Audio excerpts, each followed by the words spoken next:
A Fox News alert for you. Moments ago, President Trump weighing in on replacing the Navy Secretary, saying he is smart, tough, and respected by all. And Okay. although he has decided to move on from his position as Secretary of the Navy, I very much appreciate the job that he has done. Rebecca Grant is the national security military analyst and vice president of the Lexington Institute and joins us now. Rebecca, welcome to you. Welcome, Rebecca. Welcome. What is your takeaway from this, and what does this mean for our current situation? Yes, Trump speaks on replacing Navy Secretary.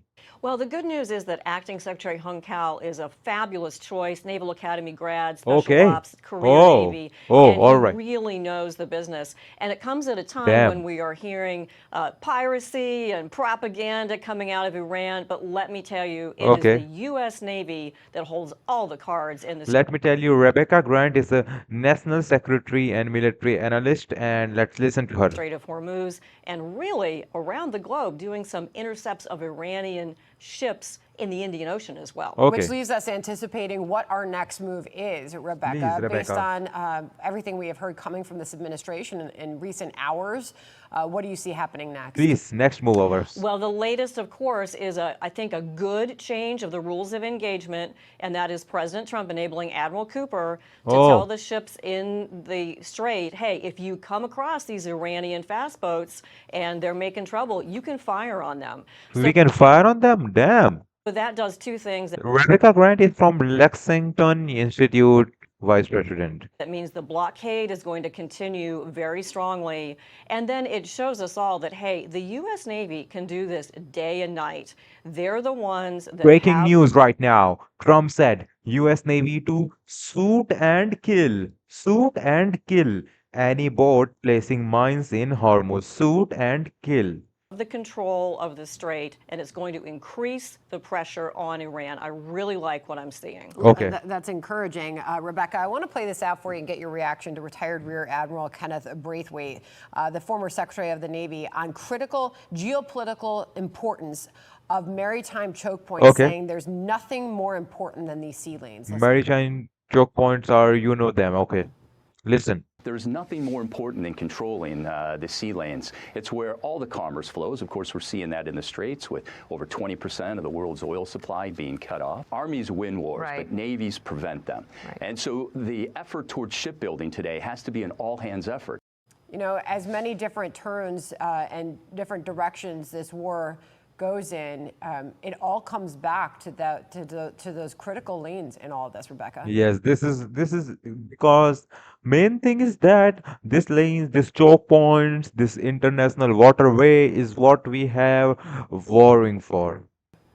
And take the long view. Control of the Strait of Hormuz is a top geopolitical prize. Yes. Our U.S. Navy is able to operate there with our joint forces because of what was done during Operation Epic Fury to take out Iranian Navy, anti-ship cruise missiles, their vessels, submarines, etc. This is also a big message from Trump to China because it's China's oil that flows through that strait. So the U.S. Navy's control of the Strait of Hormuz puts the U.S. in a much better geopolitical position, not only in the Iran negotiations, but with China as well. Is it? Yes.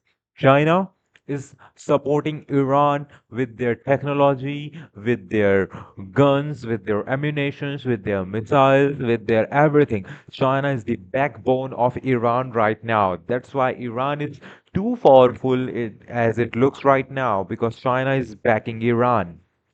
Does it come down to just us? Lindsey Graham, in a new X post, is suggesting that he expects that the U.S. blockade, Rebecca, against Iran, quote, could become global soon.